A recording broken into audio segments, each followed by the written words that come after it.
11 од повредените во пожарот во Кучани се лекуваат во странство. Во Атина имаме еден пациент кој што се лекува, 20 пациенти се извинувам, а еден во Солун на лекување и тие се во добра состојба. Понатаму во Србија имаме 4 пациенти кои што се исто така во добра состојба. Во Австрија имаме еден пациент кој што е стабилен, во добра состојба, кој што е сместен на оделение.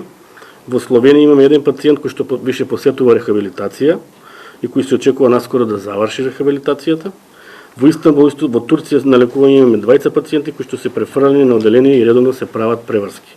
Рехабилитацијата на пациентите ќе се одвива во Кучани за тие да бидат поблиску до своите домови. За нивната понатамошна грижа 45 здравствени работници добија обука од британски експерти. Обуките се фокусирани на физикална и психолошка рехабилитација.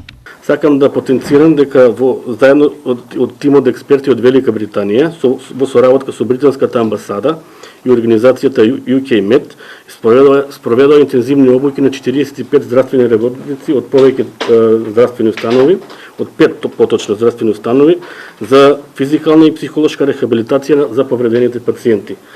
Станува збор за клиниките за пластична хирургија и за физикална медицина, потоа градска општа болница 8 септември и болниците во Штип и Кочани.